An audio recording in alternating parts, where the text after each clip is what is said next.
Takeaway Chinese, where you can take some Chinese away and experience progress day by day. Takeaway Chinese, we will promise you a difference.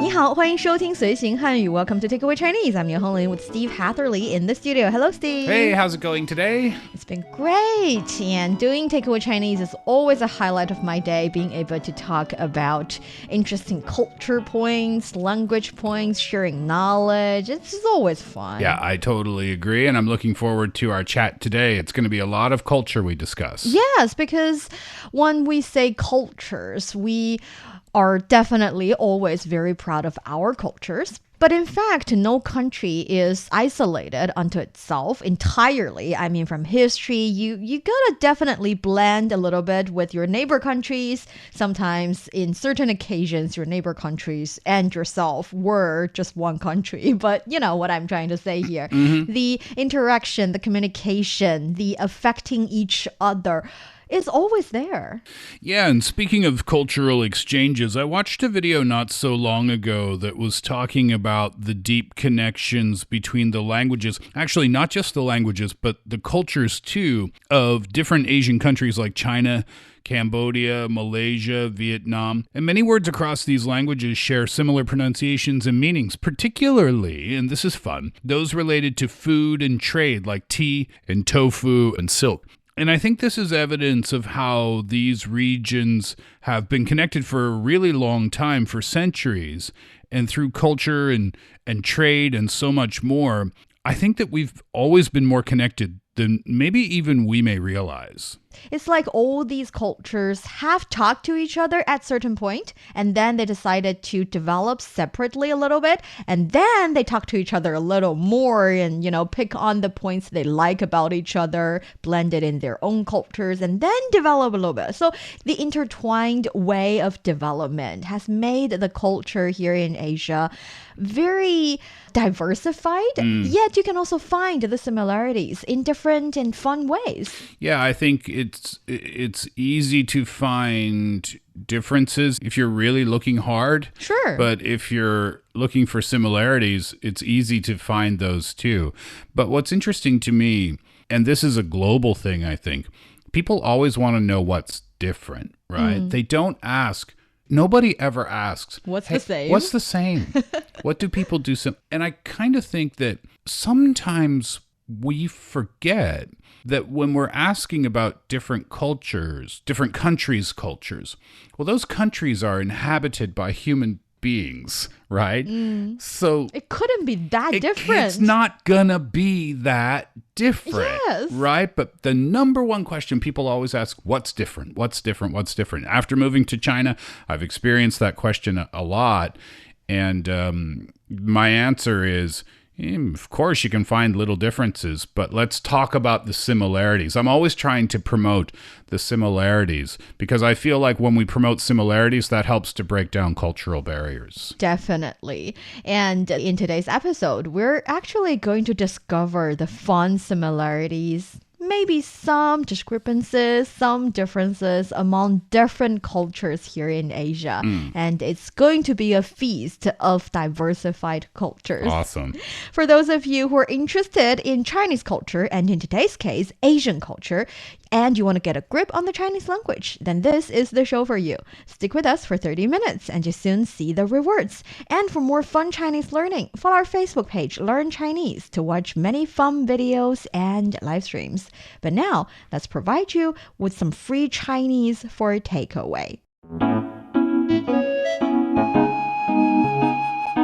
So, Steve, I want to ask you this question because we're going to definitely teach some Chinese language, points and stuff.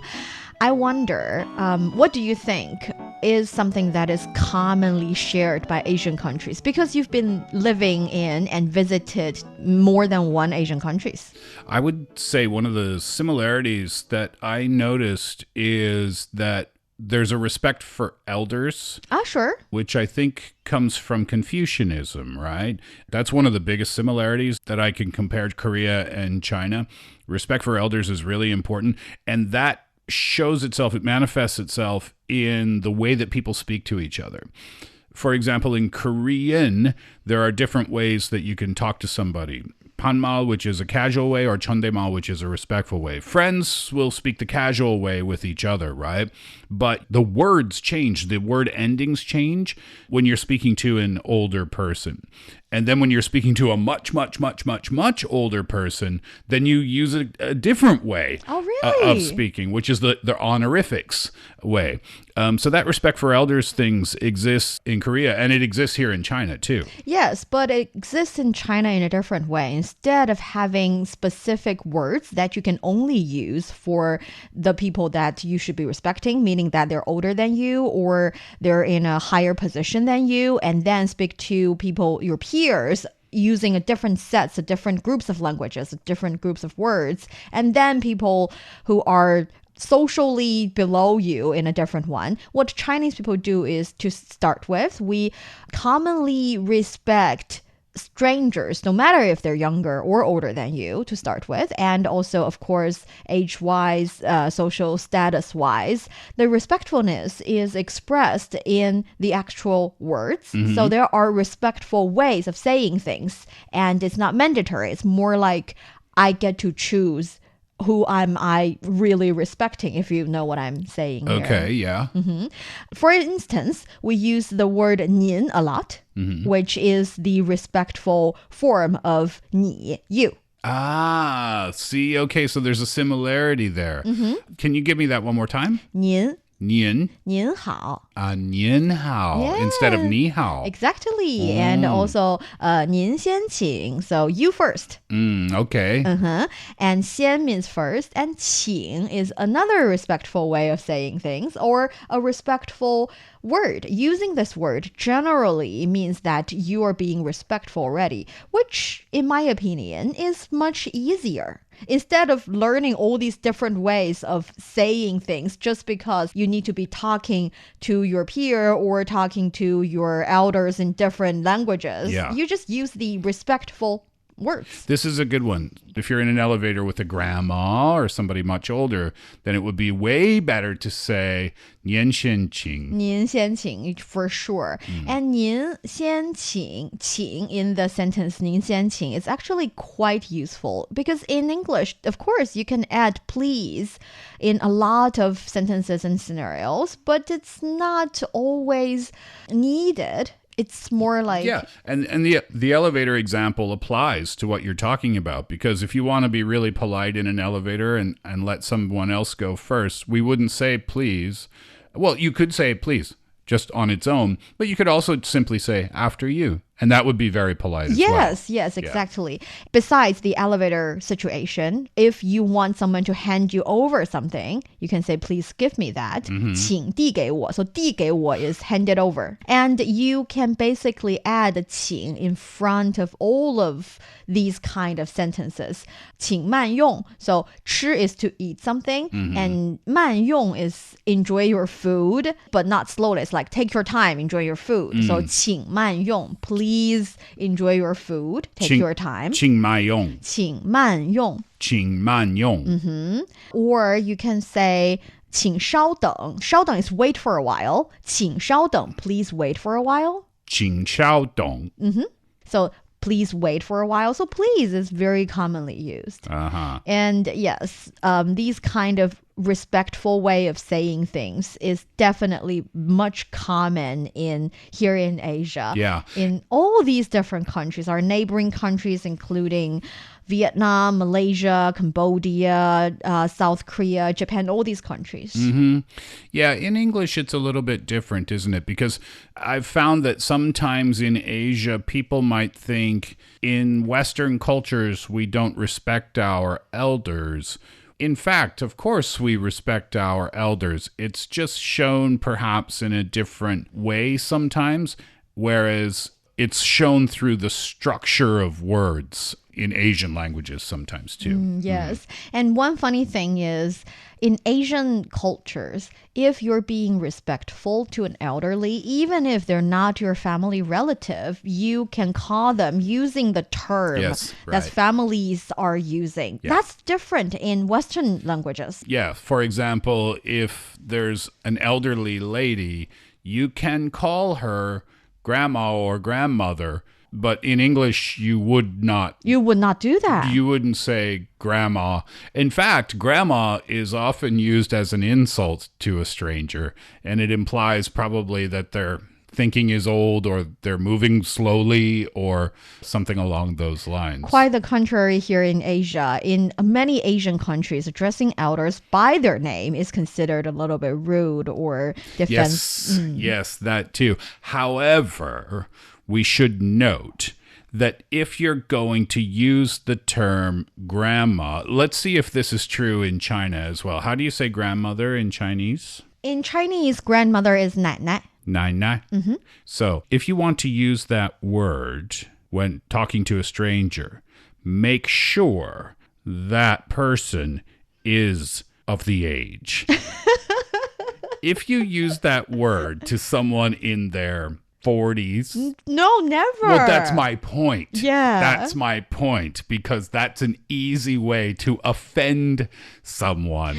But you know what it is to start with? I'm not really sure if it's true, but I've been told by many people from the Western side of the world saying that you Asian people age really well. I cannot tell your age. That's the first thing. Yeah. And another thing is, it's easy for us because we can definitely differentiate. If someone is in their 60s, 70s, I won't even call them 奶奶. I will just address, 您好, just don't say anything. Yeah, just don't say anything. Yeah. Yet, there is an occasion. So now you know 奶奶 is grandma and 爷爷 is grandfather. And there's also 叔叔阿姨, another very common way. 叔叔阿姨. 叔叔 is uncle, 阿姨 is aunt. So these are also very easy because you can use it to address basically anybody. You don't have to worry about their age. You don't really. So even if the person is younger. Oh, no. I mean, still one generation older than you. But what I'm saying here is that even though 叔叔, technically speaking, when you're using it to address your family member, that is supposed to be your father's little brother. Not even your mother's little brother, by the way. And again, something specific here in Asian cultures. Yeah. That is, we are specific about relatives. Yes. If they're from the father's family or the mother's family, it's different. In Western culture, we know it's not. Yeah. Still, when you're addressing family members, it's supposed to be your father's little brother. And 阿姨 is supposed to be your mother's sister. But here, 阿姨 can be older sister or younger sister. What I'm saying here is, if we're addressing strangers, then 叔叔 is just a man approximately the age of your parents' generation. And 阿姨 would be a woman the same generation. So the generation of your parents. So it doesn't really matter. You do not have to differentiate, this man looks younger than my dad. I can call him 叔叔. This man looks older than my dad. Should I ask? You do not have to worry about that. If I go to a small restaurant and the person serving me, the waiter there or the shop owner or whatever, can I call him 叔叔if he's obviously older than I am? If he's obviously older, to the extent that he's your father's generation. That's the important part, is Yes. It has to be a full generation ahead of It has you. to be a full generation. That's quite specific, isn't it? Yes, which is why when I enter my age, which is, 30-something, I call people older sister, older brother all the time, even if they look quite old. I still want to, Because you're betting on the safe side. Yes. Yeah, right. Yes. So that's, again, something common in Asia. We're being very respectful. We treat people, when we want to say we respect them, when we want to show we respect them, we use the kind of term we address family members to address them. Makes sense. Yeah, because it's all about making the other person, well, I was going to say feel good, but it's more about not offending them. Yes. Right? Yes, Yeah. for sure. Yeah. And since we're on the subject of the splendid cultures here in Asia, we also interacted with our friends online a little bit, asking them what is the cultural point that they're super proud of, what are something that they notice is unique or similar between their culture and also other Asian cultures. And we've got some really fun answers. So the first question we asked was, what traditional foods or must-visit attractions in your country would you recommend? And we've received some fun answers, right? We have one from Asi Ramar from Indonesia that says, I would recommend Sagu Papeda from Papa of Indonesia. It's unique and it's delicious. 美食地区美食 or 本地美食. So 本地 is local. 美食 is delicious food. Bendi is local. Local. So like Bendi. this place. Local. 本地美食. Bendi 美食. 你推荐哪些本地美食? What are some local foods that you recommend? 本地美食. This sounds like something so delicious. I want to try it. I have never tried this before. Have you been to Indonesia before? No, it's I want to beautiful go. place. Beautiful you place. have? Yeah, beautiful, beautiful. I've been to Jakarta and Bali, and of course, it's gorgeous, and the people are just so lovely there, so kind. So what did you have? Did you have some padang rice, meatballs, and middan noodles? That's recommended by Ali. Ali said the food that I recommended from my country, Indonesia, is padang rice, meatballs, and middan noodles. Did you try these? This sounds great. I had the rice. I don't think I had any meatballs when I was there. And of course, yeah, noodles. Noodles are very commonly eaten, so I had those for sure too.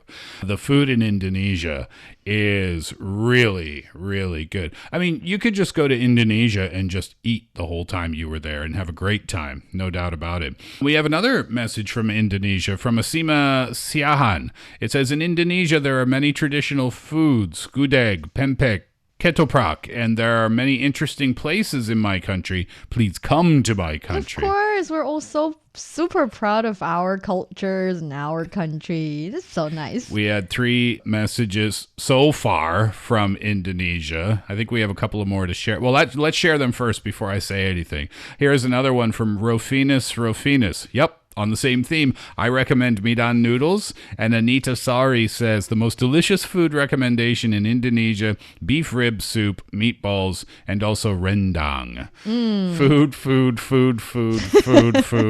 and more food. Yeah, the thing is, I feel like rice is something definitely shared among Asian countries. Noodles too, but I think Asian noodles and Western noodles like spaghetti. It's different.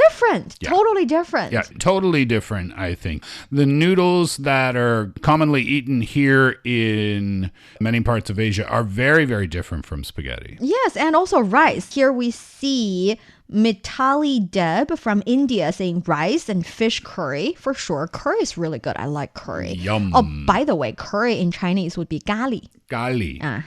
And also Alcina Soras from Timor saying in Timor, our traditional food is sidak and tukir. Hopefully I'm pronouncing it right. You can come and visit. Aww. Sounds good. Actually, the next thing on our to cook list is Indian food. I love cooking. I don't know if I've ever told you that. I love it. And my wife's getting into it now these days, which is cool. And we are on the hunt for some shops where we can find some Indian spices so we can try to cook some delicious curries at home. I love cooking, but I've never tried to cook Indian food before. Have you ever cooked Chinese food? I have tried a couple of different dishes at home, but I don't know if they would qualify as like Chinese dishes. Oh, it's fine. Well, what I mean is, for example, in a Chinese restaurant in Canada, you can get something called beef and broccoli, which is kind of like a stir-fry beef and broccoli thing with a sauce. I've tried to make that at home, but nothing overly complicated. It's good enough. It's a good start. Yeah. After staying here long enough, I'm pretty sure you're going to be fluent in Chinese culinary languages as well. Have you cooked a lot of Chinese food? Oh, yeah, for sure. Yeah? Yeah. Are you good at it? I think I'm good, but for Chinese food, the main thing, I'm not really sure if it's only a Chinese thing or, again, a common Asian thing, is that instead of saying you need 2 food spoon of this, you need 2 gram of that, we say you need put it in. the right amount of this, Right. the proper amount of that. Who knew? I Yeah. mean, what amount is the proper amount? You have to rely on your 手感, hand feeling. We Yes. call it 手感. So that is why the same food can be totally different if it's made by different people. Yes, exactly. And it's often the grandmas and grandpas who know best about that. Yes. And That's the flavor of the family. 100%. The flavor of love. And another thing that's definitely common in Asia would be chopsticks. Oh, Actually, yes. yeah, 筷子，用筷子。用筷子. 筷子 would be chopsticks. 用 is use. So using of chopsticks. In the East, different cultures have developed unique styles of chopsticks that reflect their culinary traditions and customs. So even though we're all using chopsticks, we're using them. They have different shapes. They're made by different materials. Yeah, in Korea, they use metal chopsticks a lot. And in Japan, I think the chopsticks are more of a tapered variety. They come to a point more so than they do in Korea. And in China, well, from what I've noticed so far is that they're round on the eating and square on the other end. Oh, yeah, it's very important. Oh, what? Okay, I didn't know it was important. There is a philosophical reason behind it. Actually, we believe the heaven is round and the earth is square because in ancient times, people believe square symbolizes that you have edges, you have corners, you have your principles. You're not that, let's say, sophisticated in a bad way that you can deal with anything. You can rigid. A little bit rigid, but in a good way. It's kind of like you have principles. So the ground, which represents the human society, it is supposed to be with edges, with principles. Okay. Whereas the heaven is, to start with, round, and the heaven is representing the heavenly world, the God's world. It, to start with, should be bigger than the human world. It can encompass the human world. If you think about this round thing, like a lid covering the square ground. And also it is supposed to be very tolerant, very inclusive. It can accept everything. So how's that related to the shape of chopsticks? It's related to anything and everything. Chopstick is a very important part in people's lives. So when they design chopsticks, they want to make sure that one edge of the chopstick represents the heaven and the other edge represents the ground that is the humanly world. And that is still applied in some chopsticks these days. Not that rigidly applied, but it is good connotation. Yeah. And then the materials for chopsticks here in China, that you can find different materials for different kinds of chopsticks, Definitely. Right? Bamboo, wood. Metal too, right? Metal too, but not as common. And mostly for kids, so they do not break anything. Kids have wooden chopsticks too. Right. And actually, we've also involved a dear listener, Xuelin from Vietnam, to introduce a bit of her culture, her language learning journey, and her observation of the similarities and differences between Chinese culture and Vietnamese culture. Let's take a listen. Hello, xin chào. I'm Linh from Vietnam. I'm very happy because I have a chance to take part in the new episode of Takeaway Chinese, focusing on the diverse Asian culture. Today, I'd like to share a little bit about my culture with our listener. When traveling to Vietnam, I'd like you to visit our capital, Hanoi, located in the north of my country. Hanoi is famous for the ancient and traditional things, and you can enjoy real pork and rice noodles, which is called bún chả, as well as phở, when going there. Then, if you are interested in lying on the beaches, warm weather, as well as swimming, you can go to Da Nang, which is located in middle of central Vietnam. Da Nang is famous for wine noodles. Most importantly, Ho Chi Minh City, the largest city in my country, metropolis in the south of Vietnam. Ho Chi Minh City is famous for its diverse culinary cultures. When you go there, you can eat different kind of food. For example, bánh mì, Vietnamese bread, cơm tấm, broken rice. And if you enjoy the dynamic atmosphere as well as the hustle and bustle of the city, Ho Chi Minh City is a wise choice for you. Thanks so much for the message, Thank you. Xin Yao. That was great to hear from you. And I've not been to Hanoi before, but I have been to Ho Chi Minh City. And I remember when I was there, one of the most famous foods in Vietnam, internationally speaking, is the banh mi sandwich, right? And when I went to Ho Chi Minh, I thought, okay, This is the food I need to try first. So I went to one place and I tried it and I thought, okay, I mean, it was okay, but I don't get why the attention. Then I went to another place. Oh, okay, it was all right. And then I went to a third place. And apparently that place is like, even the locals know, that's the place to go if you want a really good banh mi. I bit into that sandwich and people think a sandwich is just a sandwich, right? Like whatever. I bit into that thing and I was transported into a different world. Oh my goodness. And in that moment, I knew this is why people say the banh mi is the best sandwich in the world, because it is, I think.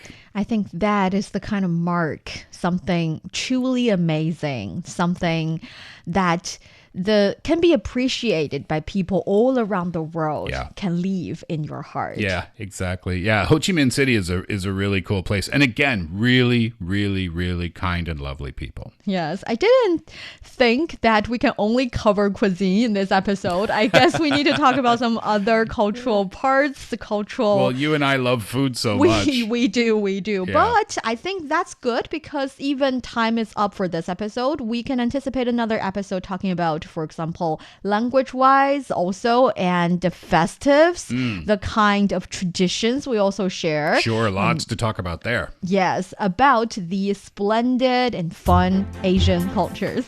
And that brings us to the end of today's Takeaway Chinese. I'm Niu Honglin with Steve here in the studio. For more episodes of the show, you can visit our website at radio.cgtn.com and go to the column podcast. You can also listen to the show and read the script there. Find us wherever you listen to your favorite podcast. Just search for Takeaway Chinese. And remember to leave us your questions, comments, and a 5-star rating. 感谢收听，我们下次再见。谢谢，see you next time.